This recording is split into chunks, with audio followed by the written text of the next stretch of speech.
Welcome to my YouTube channel HR educational hub मरমৰ ছাত্ৰ ছাত্ৰীসকল আজি আমি আলোচনা কৰিম ক্লাস 7 ৰ চেপ্টাৰ 2 ভগ্নাংশ আৰু দশমিক সংখ্যাৰ অনুশীলনী 2B ইয়াৰ আগতে আমি আলোচনা কৰিছিলো অনুশীলনী 2A আৰু চেপ্টাৰ 1 ৰ গুটেইটা অনুশীলনীৰ আনসাৰ মই আপলোড কৰি থৈছো যদি তোমালোকে চোৱা নাই তেতিয়াহলে ভিডিঅবোৰ চাই লবা আৰু যদি তোমালোকৰ PDF ফাইল লাগে তেতিয়াহলে তোমালোকে কমেন্ট কৰি জনাবা মই তোমাক PDF ফাইল প্ৰভাইড কৰিম আৰু তোমালোকে ক্লাস 6 ৰ পৰা ক্লাস 10 লৈকে সায়েন্স আৰু ম্যাথছৰ সকলো ধৰণৰ এনসাৰ তোমালোকে এইটো ইউটিউব চেনেলতে পাই যাবা গতিকে তোমালোকে চেনেলটো সাবস্ক্ৰাইব কৰা আৰু তোমাৰ বন্ধু বান্ধৱৰ সৈতে শেয়াৰ কৰা এতে সোয়া এক নম্বৰ প্ৰশ্নটো কি কৈছে তলৰ সংখ্যাবোৰৰ প্ৰতিক্ৰমবোৰ লিখা প্ৰতিক্ৰম মানে হৈছে তোমাৰ গুণাত্মক বিপৰীত একে प्रतिक्रम बा तुमार एटु की बुली कय गुणात्मक विपरीत संख्या बुलियो कय गुणात्मक विपरीत बुझि पाला आरो एटा संख्यार गुणात्मक विपरीत धरिला माने एटा संख्या আছে a संख्याটোৰ गुणात्मक विपरीत की हबो 1/a कियो 1/a हबो कारण एटा संख्यार गुणात्मक विपरीत आमी तेতিয়াহে কও যেতিয়া সংখ্যা দুটা পূৰণ কৰিলে আমি কিমান পাও 1 পাও ইয়াতে a আৰু a ক্যান্সেল যাব ইয়াতে পাম কিমান আমি 1 পাম तार माने तुम्हार सिम्पल कथा जे तुमी एटा संख्यार प्रतिक्रम हे संख्याटुए हबो जे संख्याटुक हे संख्याटुरे पूरण करिले आमी किमान पाও 1 पाও तार माने जेतु तुम्हार 7/11 আছে 7/11 কি নাম্বাৰেৰে আমি মাল্টিপ্লাই কৰিলে বা পূৰণ কৰিলে 1 হ'ব তো obviously এটো কিমান হ'ব 11/7 হ'ব কাৰণ কি সময় দেখাই দিছো এটা 7/11 ইনটু 11/7 কৰা তো এটো ক্যান্সেল কৰি থাকিব কিমান 1 तार माने तुमार 7/11 ৰ যেটো গুণাত্মক বিপৰীত বা প্ৰতিক্ৰম হেতু হৈছে 11/7 বুজি পালা তোমালোকে কিন্তু এই কথাখিনি মনত ৰাখিব লাগিব যে এটা সংখ্যা হে সংখ্যাটোৰ তাৰ গুণাত্মক বিপৰীত বা প্ৰতিক্ৰম বুলি কোৱা হয় যেটো সংখ্যাৰে পূৰণ কৰিলে আমি 1 পাব লাগিব জাস্ট 1 তো সিমিলাৰলি এটা সব বি নম্বৰত কি কৈছে তোমাৰ এটোৰ ভ্যালু আহিব কিমান 9 * 1 9 9 4 কিমান 13 ডিভাইডেড বাই কি হ'ব 9 হ'ব तो यारे गुणात्मक विपरीत हबो तुमार 9/13 केनेके हल एटु स एटु 9 * 1 9 आरो इफाले हल 4 एटु मिश्र भग्नांशत আছে प्रथमতে एटु তুমি মানে সরলীকরণ কৰিব লাগিব 9 * 1 9 9 4 13 তলত 9 বুজি পালা এটু কেনেকে হল স এটু 13/9 এটুৰে মাল্টিপ্লাই কৰা 9 বাই কি 13 এটু ক্যান্সেল যাব এটা থাকিব কিমান 1 সেই কাৰণে 13/9 ৰ তোমাৰ প্ৰতিক্ৰম হ'ব 9/13 সিমিলারলি এটো 19 বাই কি হ'ব 1 হ'ব তুমি যদি এনেকে যদি তুমি বুজাত প্ৰবলেম পাই আছা তেতিয়া হলে তুমি সিম্পলি এটা কাম কৰিবা যিবোৰ তোমাৰ সংখ্যা দিয়া থাকে সেই সংখ্যাবোৰক তুমি উলটাই দিলে যেটো আহিব হেতু হ'ব আৰু এটো কি আহিব 1/23 আৰু এটো আহিব তোমাৰ কি 2/11 বুজি পালা এটো आंसर একেবারে ইজি হয় যদি তোমার মনত না থাকে ডাইরেক্টলি উল্টাই দিবা সংখ্যা দুটা হৈ যাব आंसर এর পিছত 2 নম্বৰত কি কৈছে 2 নম্বৰত কৈছে তোমাৰ পূৰণ কৰা এটা আমি মাল্টিপ্লাই কৰিব লাগে কাৰ লগত মাল্টিপ্লাই কৰিব লাগে এটো 4/9 এটো মাল্টিপ্লাইড বাই কিমান 5/6 এটোৰ আমি কি কৰিব লাগে মাল্টিপ্লাই কৰিব লাগে তো এটো যদি আমি মাল্টিপ্লাই কৰো তেতিয়া হলে এটো আমি কি পাম সো এটো মাল্টিপ্লাই কৰিলে আমি পাম এটো 2 * 4 আৰু ইফালে আহিব 2 * 3 * 6 আৰু তো ক্যান্সেল না যায় তো ইফালে 2 * 5 * 10 আৰু 9 * 3 * কিমান 27 এটো आंसर একেবাৰে ইজি হয় তাৰ পিছত এটো তোমাৰ 2 নম্বৰত কি কৈছে ইয়াতে আছে তোমাৰ 5 * 3/5 আৰু ইফালে আছে 2 * 1/10 প্ৰথমতে তুমি এই দুটা সৰলীকৰণ কৰা 5 5 * 25 আৰু 3 কিমান 28 ডিভাইডেড বাই কি হ'ব 5 into এটো 2 ইফালে আছে তোমাৰ 10 * 2 = 20 আৰু 1 21 আৰু ইফালে আছে তোমাৰ 10 এতে সয় এবোৰ তোমাৰ ক্যান্সেল আউট হয় নেকি এটো তোমাৰ 2 ৰে দিলে যাব 14 বাৰ এটো যাব 5 বাৰ আৰু তো না যায় হৰণ না যায় তো ইফালে ৰৈ গল তোমাৰ 14 * 21 আৰু ইফালে ৰল তোমাৰ 5 5 গুণ কিমান 25 তো ইফালে তোমাৰ এটো কিমান আহিব 14 আৰু 21 মাল্টিপ্লাই কৰা 4 * 1 * 4 1 * 1 গুণ 2 4 * 8 2 * 1 * 2 ইফালে থাকিব 4 9 2 এটো আহিব তোমাৰ 294 ডিভাইডেড বাই 25 এটো आंसर আৰ তাৰ পিছত তো 3 নম্বৰত কি কৈছে এটো হৈছে তোমাৰ 25 মাল্টিপ্লাইড বাই 1/2/3 এটো 25 এ থাকিব আৰু ইফালে তোমাৰ 2 3 * 1 * 3 দিয়ে 5 আৰু ইফালে ৰৈ গল 3 এতিয়া 25 5 গুণ 125 এইটো পূৰণ কৰা 25 5 গুণ 125 ডিভাইডেড বাই 3 এইটো এনসাৰ একেবাৰে ইজি হয় এইকেইটা তাৰপিছত কি কৈছে চোৱা এইটো আমি পূৰণ কৰিব লাগে তো এইটো আছে তোমাৰ 2 of 3 by 7 multiplied by 17 এইটো কৰিব লাগে 2 7 গুণ 14 14 আৰু 3 কিমান 17 ডিভাইডেড বাই হাফ ইনটু কিমান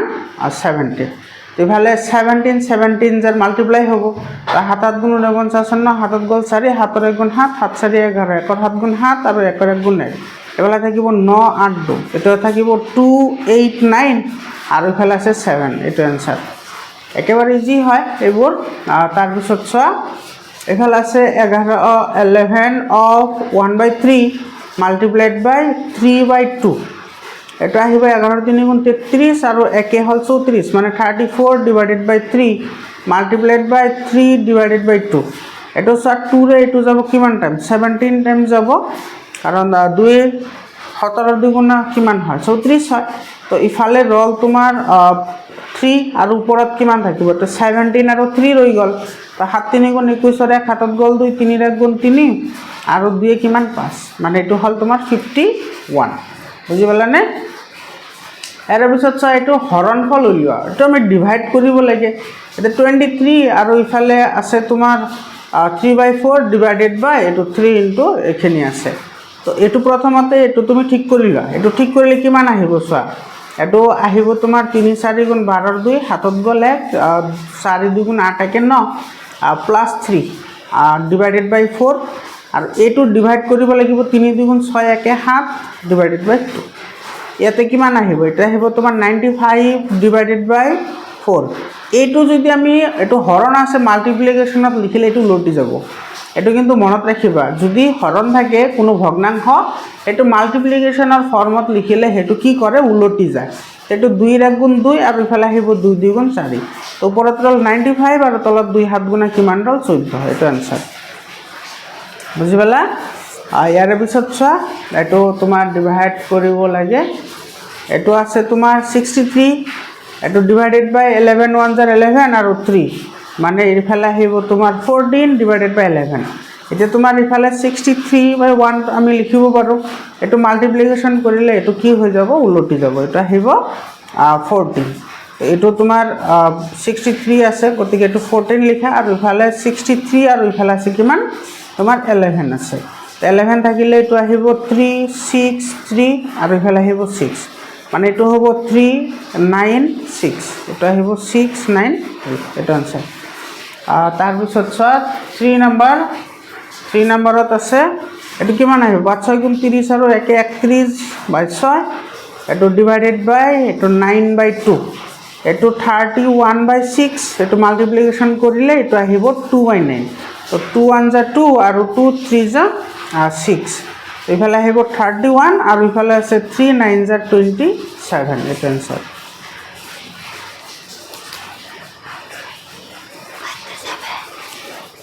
তাৰ পিছত আছে তোমাৰ এটো 2 3 যা 6 আৰু 1 7 ডিভাইডেড বাই 3 আৰু ইফালে ডিভাইডেড বাই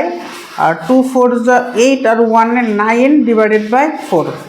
এতিয়া 7 বাই 3 এটো মাল্টিপ্লাই কৰা এটো উলটি যাব মানে এটো আহিব 4 বাই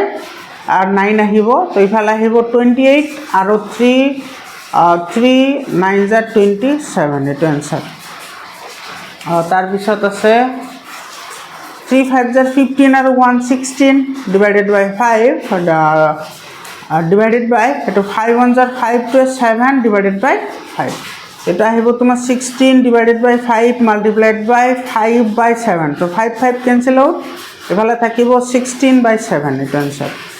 একেবারে ইজি হয় এইবোৰ আৰু নৰমাল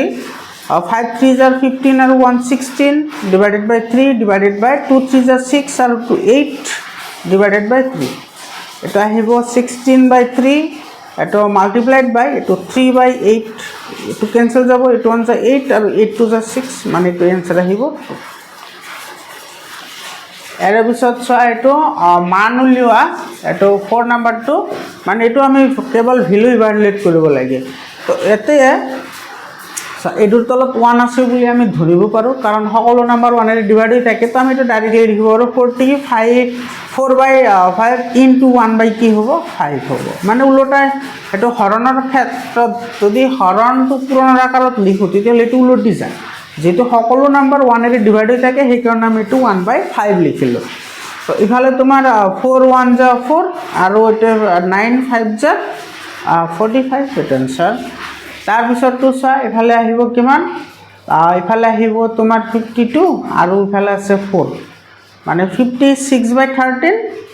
আৰু ইফালে ডিভাইডেড বাই 7 এইটো 13 4 গুণ 52 আৰু 4 মানে 56 ডিভাইডেড বাই 13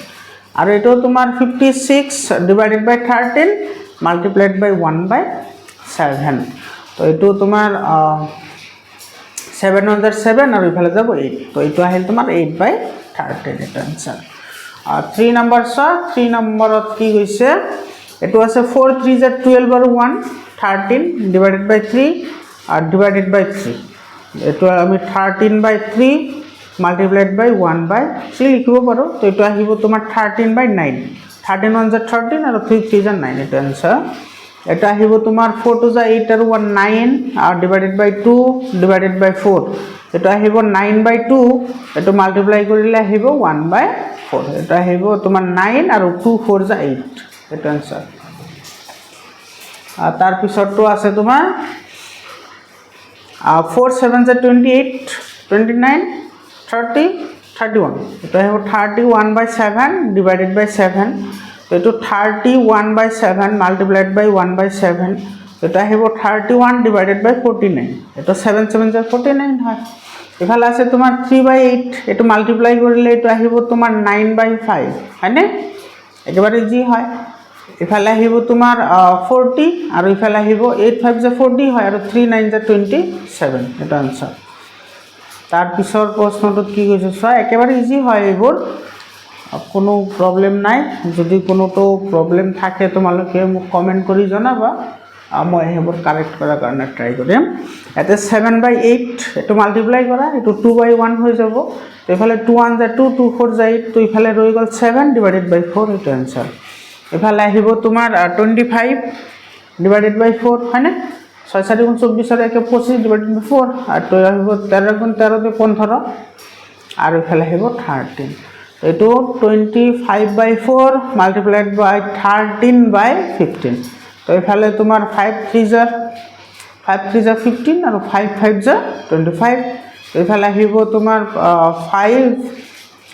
ইফালে 6 মানে 5 13 * 65 আৰু ইফালে আছে তোমাৰ 4 3 * 12 এটা आंसर তাৰ পিছত আছে তোমাৰ এটো 7 5 গুণ 35 আৰু ইফালে আছে 4 প্লাস কৰা 7 5 গুণ 35 আৰু 4 35 আৰু 4 কিমান হ'ব 39 ডিভাইডেড বাই 7 ডিভাইডেড বাই 10 1 * 10 এটো আহিব 13 ডিভাইডেড বাই 10 এটো আহিব তোমাৰ 39/7 মাল্টিপ্লাইড বাই 10/13 তো ইফালে আহিব 13 1 * 13 আৰু 13 3 * 39 আৰু ইফালে আহিব তোমাৰ 30 এটো 3 10 * 30 আৰু তলত ৰৈ গল 7 এটা आंसर এটো চোৱা এটো কি কৈছে একেবাৰে ইজি হয় দুটা সংখ্যাৰ পূৰণফল এটো সলিউশন লিখা দুটা সংখ্যাৰ পূৰণফল 24/3/4 ইয়াৰে এটা সংখ্যা 1/3/8 হলে আনটো সংখ্যা কিমান তো এটা আমি ধৰি লও LET লেট মানে ধৰা হল আনটো সংখ্যা আমি কি বুলি ধৰিম x বুলি ধৰিম তো অ্যাকৰ্ডিং টু কোয়েশ্চন প্ৰশ্ন মতে কি কৈছে x ৰ লগত যদি আমি 24/3/4 মাল্টিপ্লাই কৰো সরি ইয়াতে 1/3/8 আছে এটো 1/3/8 যদি আমি মাল্টিপ্লাই কৰো তেতিয়া হলে আমাৰ এইখিনি পাও মানে 24/3/4 পাও তেতিয়া হলে আমাৰ এইখিনি ওলাব লাগে এইখিনি আমি ওলাই লও সো x ইনটু এটো 8 1 * 8 আৰু ইফালে 3 তো এটা আহিব তোমাৰ 11 ডিভাইডেড বাই 8 আৰু ইফালে কিমান আহিব ইফালে আহিব তোমাৰ 24 আৰু 4 জাৰ কিমান হয় 4 4 * 16 6 1 আৰু 2 4 * 8 আৰু 1 9 এর লগত প্লাস 3 মানে এটা আহিব 96 তো ইফালে থাকিব তোমাৰ 96/4 এতিয়া ইফালে এক্সটো ৰাখি দিয়া, ইফালে আছে তোমাৰ 96/4। এটা কথা লক্ষ্য কৰা, ইয়াতে তোমাৰ 11/8টো ইফালে আহিলে হৰণ হৈ যাব, ডিভাইড হ'ব ৰাইট চাইডে গ'লে, যিটো ইয়াতে মাল্টিপ্লাই হৈ আছে, তো মাল্টিপ্লাইৰ অপজিট ডিভিজন হয়, এইটো ডিভাইড হ'ব। তো ডিভাইড হ'লে এইটো যদি আমি মাল্টিপ্লিকেশ্যন লিখোঁ, এইটো উলটি যাব, উলটি গ'লে এইটো আহিব 8/11। বুজি পালানে? এইটো তোমাৰ 4 1 যা 4, 4 2 যা 8 হয়। তো এইটো তোমাৰ কিমান আহিব? 96 × 2 আৰু ডিভাইডেড বাই 11। তো ইয়াতে 11 লিখা, আৰু ইফালে আহিব তোমাৰ 6 2 যা 12 2 1 আৰু 9 2 যা 18 আৰু 1 19, 192/11 এইটো আনচাৰ হয়। ইয়াৰে পিছত চোৱা, ইয়াৰে পিছত কি কৈছে 6 নম্বৰ কুৱেশ্যন চোৱা। 6 নম্বৰ কুৱেশ্যনত কি কৈছে 36/2/5 কিলোগ্ৰাম চাউল 13টা পৰিয়ালৰ মাজত সমানে ভগাই দিলে প্ৰতিটো পৰিয়ালে কিমান পৰিমাণৰ চাউল লাভ কৰিব নিৰ্ণয় কৰা। ইয়াতে চোৱা, তোমাৰ পৰিয়ালৰ সংখ্যা আছে, পৰিয়ালৰ সংখ্যা দিয়া আছে, পৰিয়ালৰ সংখ্যা কিমান আছে? তোমাৰ আছে 13। আৰু তোমাৰ ইয়াতে মুঠ চাউল আছে কিমান? এইটো 36/2/5 কেজি। তেতিয়াহ'লে তোমাৰ এটা পৰিয়ালে কিমান পাব? মানে এটা পৰিয়ালে পাব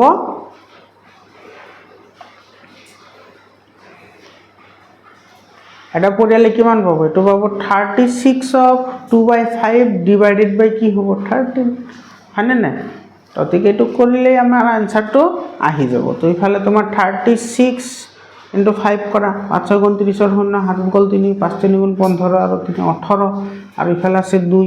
এইটো আহিব তোমাৰ 182 ডিভাইডেড বাই 5, আৰু ইফালে আছে তোমাৰ ডিভাইডেড বাই 13।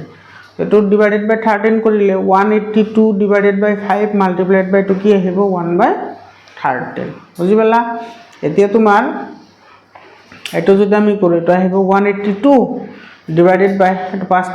5 3 যা 15 আৰু 5 1 5 1 যা 1 আৰু 1 65 কেজি, এইটো আনচাৰ। ইয়াৰে পিছত 7 নম্বৰ 12/1/2 কিলোগ্ৰাম আলুৰ দাম 131/1/4 টকা হ'লে 1 কিলোগ্ৰাম আলুৰ দাম কিমান হ'ব? এটা একেবাৰে ইজি হয়। এইটো তোমাৰ ইমান কিলোগ্ৰামৰ দাম আছে ইমান, তেতিয়াহ'লে 1 কিলোগ্ৰামৰ দাম কিমান হ'ব? এইটো আমি ডিভাইড কৰি দিলে আনচাৰ আহি যাব। এইটো সলিউশ্যন। তো এইটো 1 কেজি আলুৰ দাম 1 কেজি আলুৰ দাম কি হ'ব? এইটো ডিভাইড কৰি দিয়া, 131/1/4 ডিভাইডেড বাই 12/1/2।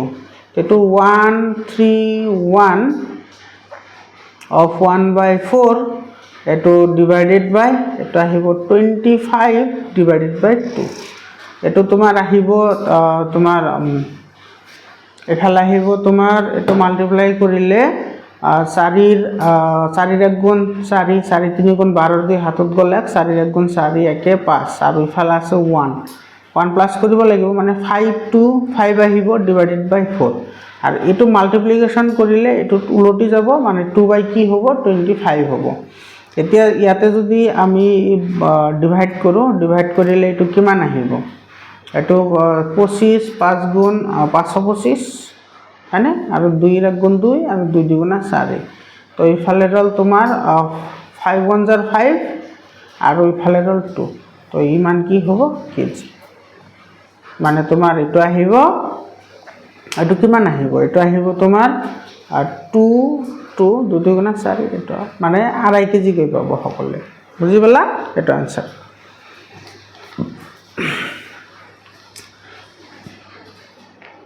মৰমৰ ছাত্ৰ ছাত্ৰীসকল, 8 নম্বৰটো চোৱা। যদি তোমালোকৰ PDF ফাইল লাগে তেতিয়াহ'লে তোমালোকে 7002824673 এইটো নম্বৰত হোৱাটছআপ কৰিবা, মই তোমালোকক PDF ফাইলো প্ৰভাইড কৰিম। ইয়াতে চোৱা 8 নম্বৰটো কি কৈছে, এটা আয়তৰ কালি 20 বৰ্গ চেণ্টিমিটাৰ, আয়তৰ প্ৰস্থ ইমান হ'লে আয়টোৰ দিক কিমান হ'ব? চোৱা, এইটো আয়তৰ কালিৰ ফৰ্মুলা জানিব লাগিব। আয়তৰ কালি তো আমি জানো আয়তৰ কালি হৈছে দিক পূৰণ প্ৰস্থ, দিক পূৰণ প্ৰস্থ হয়নে। এতে চোৱা আয়তৰ কালি দিয়া আছে কিমান 20 আৰু ইয়াৰে প্ৰস্থ দিয়া আছে, তো দিকটো দিয়া নাই, গতিকে আমি দিক ওলাব লাগে আৰু প্ৰস্থ দিয়া আছে 2 of 2/5 হয়নে।